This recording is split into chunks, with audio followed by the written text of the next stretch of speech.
민우가 처음 할머니를 본 건 초등학교 2학년 겨울이었다. 학교에서 돌아오는 길, 골목 어귀에 앉아 볕을 쬐고 있던 작은 체구의 노인이 눈에 들어왔다. 그날따라 유난히 추웠고 민우는 잔뜩 웅크린 채 지나치려다 발걸음을 멈췄다. 추우시죠? 말을 건네고도 민우는 민망했다. 그저 고개 숙여 지나쳤어야 했는데 괜한 말을 꺼냈나 싶었다. 그런데 할머니는 미소 지으며 대답했다. 너도 춥지? 손 시렵겠다. 그날 이후 민우는 집에 돌아오는 길마다 그 자리에 서 있는 할머니와 마주쳤다. 할머니는 조용히 미소 짓고 민우는 수줍게 손을 흔들었다. 어느 날은 귤 한 봉지를, 또 어느 날은 따뜻한 유자차를 내밀며 이건 너 몫이야 라고 건넸다. 민우는 그 따뜻함에 조금씩 마음을 열었다. 봄이 오고 여름이 지나고 가을이 올 때마다 둘은 자연스럽게 서로의 하루에 스며들었다. 민우는 친구들 앞에선 티내지 않았지만 혼자 있을 땐 늘 할머니를 떠올렸다. 그 사람은 이상하게도 민우가 말하지 않아도 마음을 알아주는 사람이었다. 학교에서 뭐 배웠니? 오늘은 체육 시간에 축구했어요. 사소한 대화 속에서 민우는 처음으로 누군가와 진심으로 연결되고 있다는 느낌을 받았다. 할머니는 동네에서 조용히 사는 분이었고 가족이 따로 없었다. 아들 하나 있었는데 연락이 끊겼지. 그 말에 민우는 가슴이 찡했다. 아버지를 자주 보지 못하는 자신과 겹쳐졌기 때문이다. 그날 이후 민우는 할머니가 혼자 외롭게 느껴지지 않도록 더 자주 들렀다. 방과 후 간식을 함께 나누며 웃기도 했다. 내 손자는 너 같았으면 좋았을 텐데. 민우는 말없이 미소 지었지만 속으로 생각했다. 저도 할머니 같은 할머니가 있었으면 좋았을 거예요. 그 따뜻한 인연은 그렇게 시작됐다.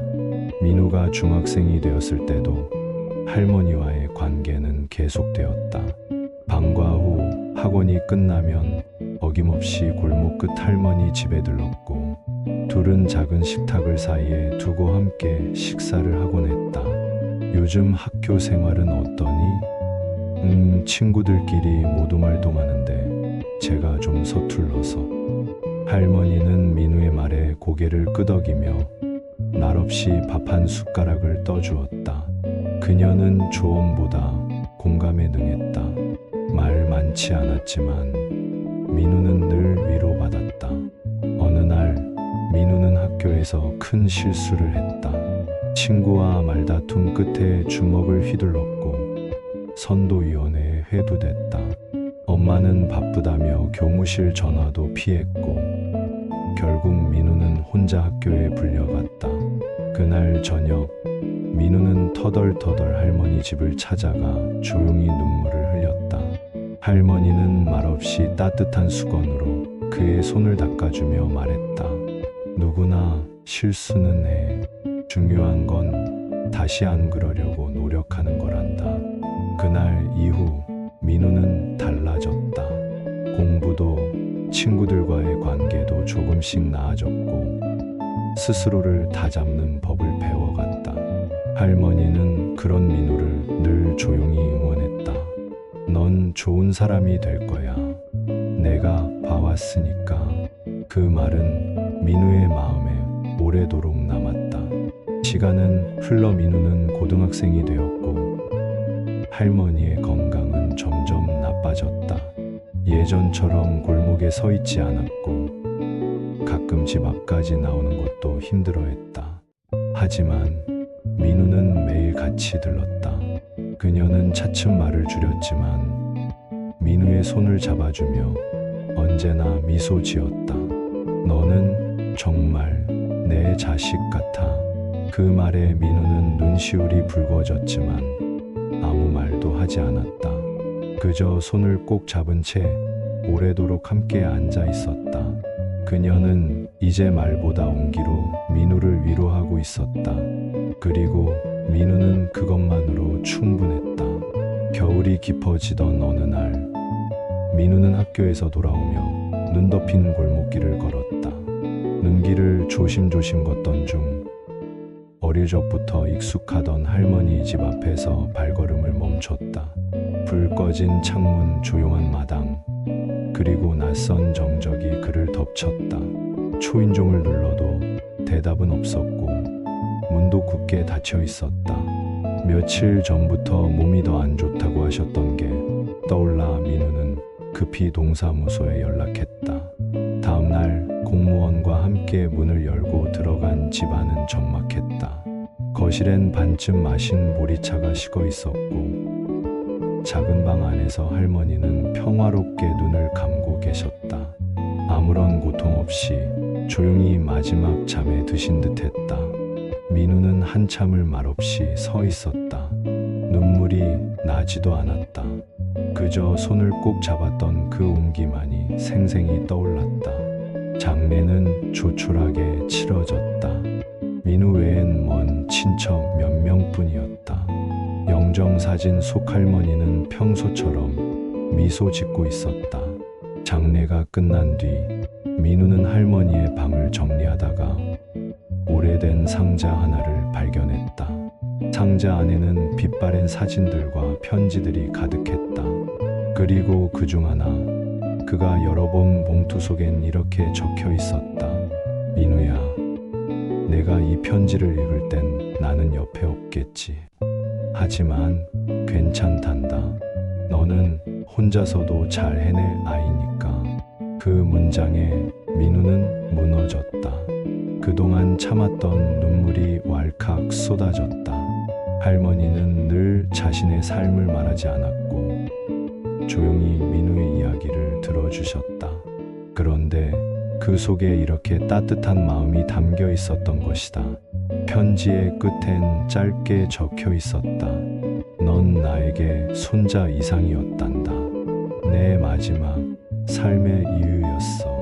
그 글을 품에 안고 민우는 조용히 웃었다. 저도 할머니가 제 전부였어요. 민우는 그날 이후 매일 밤 할머니에게 편지를 쓰기 시작했다. 이제 답장은 없지만 그가 살아가는 힘은 거기서 비롯되었다. 며칠이 흐르고 민우는 학교 수업 후 자주 도서관에 들르곤 했다.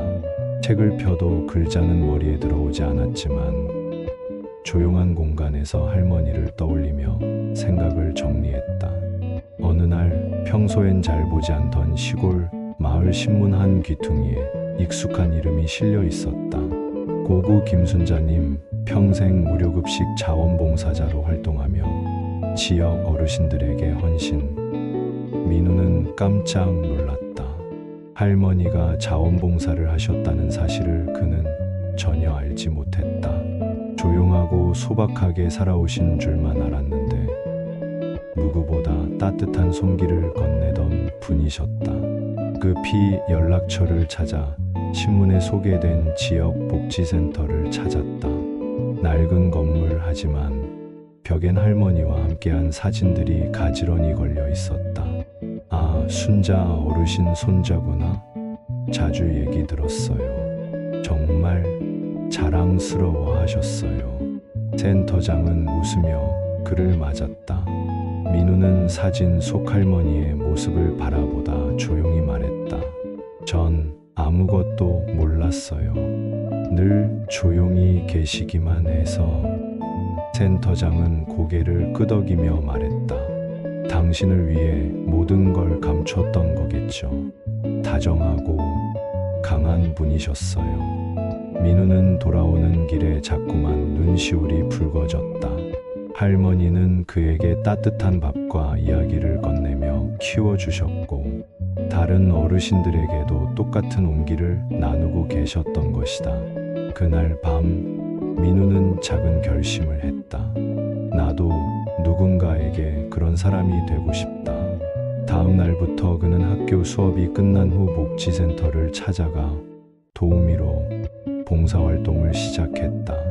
처음엔 서툴렀지만 어르신들의 손을 잡고 이야기를 들으며 점점 익숙해졌다. 너 순자 씨 손자 맞지?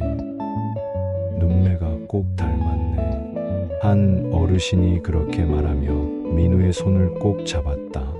민우는 알 수 있었다. 할머니의 따뜻함은 그들 마음속에 여전히 살아있다는 것을. 민우가 복지센터에서 봉사를 시작한 지 한 달쯤 되었을 무렵 그는 낡은 서랍장에서 작은 상자를 발견했다. 김순자라는 이름이 적힌 노란색 스티커가 붙어 있었다. 조심스럽게 열어보니 편지와 사진, 그리고 낡은 손목시계가 들어 있었다. 편지는 군더더기 없이 단정한 필체로 쓰여 있었다. 언젠가 이 아이가 읽게 된다면 나를 이해해 줄까? 혼자 남겨둘 수 없었고 그저 잘 되길 바랐을 뿐이다. 민우는 편지를 손에 쥔 채 조용히 울었다. 그것은 어머니가 민우를 외할머니에게 맡기던 날, 할머니가 혼자 남겨진 딸을 대신해 어떤 각오로 민우를 키웠는지를 보여주는 글이었다. 나의 마지막 바람은 이 아이가 세상과 따뜻하게 연결되길 바라는 것. 그날 이후 민우는 더 적극적으로 봉사에 나섰다. 어르신들의 생일을 기억하고 작은 손편지를 쓰기 시작했다. 순자 씨 손자답네. 너 보면 마음이 놓여. 어르신들은 그에게 할머니의 모습을 받고 민우는 그 말이 자랑스러웠다. 그러던 중 한 어르신이 병원에 입원하게 됐다는 소식을 들었다. 민우는 병문안을 갔다. 병실 안은 조용했고 어르신은 창밖을 바라보고 있었다. 민우가 들어서자 어르신은 웃으며 말했다. 내가 와서 참 다행이다. 사람은 말이야, 늙으면 몸보다 마음이 더 외로워. 그 말에 민우는 생각했다. 자신이 전하는 것은 단지 도움이나 봉사가 아니라 기억과 존재를 함께 나누는 일이란 걸. 며칠 뒤 민우는 지역 신문에 기고문을 하나 올렸다. 작은 친절이 만든 연결의 힘. 그 글은 빠르게 공유되었고 SNS에서도 회자되기 시작했다. 할머니가 해주던 밥상이 그립습니다. 누군가의 작은 배려가 이렇게 큰 울림이 될 줄이야. 민우는 깨달았다. 할머니가 남긴 건 단지 기억이 아니라 따뜻함을 나눌 수 있는 용기였다는 걸. 그리고 그는 지금 그것을 세상에 전하고 있었다. 몇 해의 시간이 흐르고 민우는 지역 주민들과 함께 작은 전시회를 열었다. 이름은 기억의 조각들. 어르신들이 쓴 편지, 민우가 만든 그림, 그리고 서로 나눈 이야기들이 조용히 벽을 채웠다. 관람하던 한 아이가 조심스레 묻는다. 이건 누구 이야기예요? 민우는 웃으며 대답했다. 우리 이웃 이야기야. 그리고 내 이야기이기도 해. 그 말에 아이는 한참을 그림 앞에 멈춰 섰다. 그날 밤 민우는 혼자 남아 조명을 끄며 속삭였다. 이제 정말 끝났구나. 하지만 끝이 아니었다. 몇 주 후 방송국에서 연락이 왔다. 민우 씨, 다큐멘터리로 이 이야기들을 담아도 될까요? 그는 고민하지 않았다. 네, 많은 이들이 이 이야기를 기억해 줬으면 좋겠어요. 다큐멘터리는 방영되자마자 큰 반향을 일으켰다. SNS에는 할머니 생각나요. 이런 이야기 더 많아졌으면 좋겠어요. 같은 댓글이 가득했다. 민우는 조용히 어머니의 사진 앞에 섰다. 엄마, 지금 너무 많은 사람들이 엄마의 사랑을 기억하고 있어요. 그는 눈을 감고 오래도록 그 앞에 서 있었다. 계절이 바뀌고 봄이 왔다. 마을엔 새로 지은 작은 도서관이 들어섰고 이름은 기억의 책방이었다.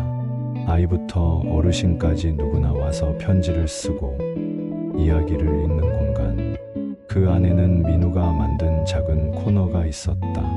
그림으로 쓰는 편지. 사람들은 이곳에서 마음을 표현하고 사랑을 다시 시작했다. 그리고 민우는 여전히 그곳에 있었다. 조용히 누군가의 이야기를 들어주고 따뜻한 한마디를 건네며. 어느 날 낯선 중년 여성이 도서관을 찾아와 말했다. 저 어릴 적 집을 나갔던 딸이에요. 아버지 이야기를 보고 오게 됐어요. 민우는 놀란 듯 바라보다가 이내 웃으며 말했다. 잘 오셨어요. 지금부터라도 늦지 않았어요. 그녀의 눈에 눈물이 고였고 두 사람은 조용히 손을 맞잡았다. 그리고 민우는 속삭였다. 사랑은 언제나 돌아올 길을 알고 있어요. 어느 날 복지센터에 새로운 프로그램이 생겼다. 기억 수업이라 불리는 이 활동은 어르신들이 과거를 떠올리며 그림을 그리고 이야기를 나누는 시간이었다. 민우는 이 수업의 진행을 맡게 되었고 처음엔 자신이 잘할 수 있을지 걱정이 많았다. 그러나 수업이 시작되자 어르신들은 조심스럽게 입을 열기 시작했다. 난 옛날에 나무를 잘 탔지. 감나무 위에서 떨어진 적도 있어. 우리 시절엔 손편지가 사랑의 전부였어. 민우는 그들의 기억 하나하나를 귀 기울여 들었다. 그날 수업이 끝난 후 한 어르신이 민우에게 작은 종이를 건넸다. 거기엔 삐뚤빼뚤한 글씨로 적혀 있었다. 넌 내 첫사랑을 닮았어. 그래서 말을 잘 못 걸었어. 근데 오늘 얘기 나눠서 정말 고마워. 민우는 마음이 뭉클했다. 자신이 생각지도 못한 방식으로 누군가의 감정을 움직였다는 사실이 새삼스러웠다. 그날 밤 민우는 오래된 사진첩을 꺼냈다. 거기엔 자신과 외할머니가 함께 찍은 사진이 몇 장 있었다. 한 장은 해질 무렵 마당에서 찍은 사진이었고 민우는 어린 시절에 자신이 손을 꼭 쥐고 있는 모습에 시선이 멈췄다. 할머니, 나 잘하고 있어요. 속삭이듯 중얼거리며 그는 다시 마음을 다잡았다. 다음날 그는 기억 수업에 어르신들이 남긴 그림과 이야기를 정리해 작은 책자로 만들었다. 표지는 손편지 모양이었고 제목은 그날의 향기였다. 이 책자는 복지센터 벽면에 전시되었고 어르신들은 서로의 추억을 읽으며 웃고 울었다. 어떤 이들은 가족에게 전화해 책 이야기를 꺼냈고 어떤 이들은 자녀에게 편지를 쓰기 시작했다. 민우는 조용히 앉아 그 모습을 바라보며 생각했다. 사람은 기억으로 연결되는 거구나. 이야기가 곧 삶이구나. 그는 알게 됐다. 봉사란 단순히 돕는 일이 아니라 누군가의 시간을 함께 살아주는 일이라는 걸. 몇 달 후 민우는 복지센터에서 특별 초청을 받아 작은 강연을 열게 되었다. 제목은 기억의 힘, 마음을 잇는 이야기. 예상과 달리 강연장에는 생각보다 많은 이들이 자리를 채우고 있었다. 민우는 처음엔 긴장했지만 이내 평소처럼 조곤조곤 이야기를 풀어가기 시작했다. 사람은 모두 이야기를 가지고 있어요. 단지 말하지 않았을 뿐이죠. 그 기억을 꺼내어 나누는 순간 우리는 서로를 이해하게 됩니다. 그가 그렇게 말하자 어르신들 중 몇몇은 조용히 고개를 끄덕였다. 강연이 끝나갈 즈음 한 할머니가 손을 들었다. 그 책, 그날의 향기 말이에요. 거기 나온 편지들 중 하나는 제 이야기예요. 손녀가 그걸 보고 연락했어요.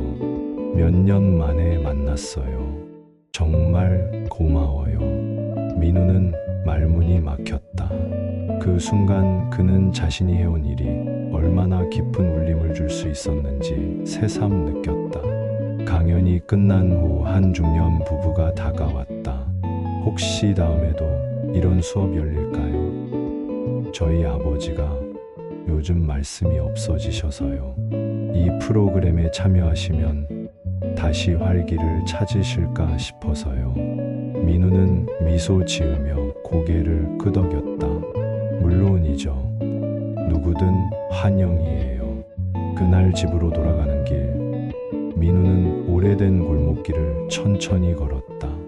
어디선가 어릴 적 외할머니가 불러주시던 자장가가 흘러나오는 듯했다. 그는 고개를 들어 하늘을 바라보았다. 할머니, 저 잘하고 있죠? 별빛이 조용히 반짝였다. 며칠 후 민우는 새로운 수업을 준비하며 작은 메모를 적었다. 사람의 온도는 기억을 나눌 때 가장 따뜻해진다. 그는 이제 어르신들과 단순한 프로그램이 아닌 인생을 함께 나누는 시간을 만들어가고 있었다. 그의 하루는 평범해 보였지만 그 안에는 수많은 마음의 온기가 깃들어 있었다.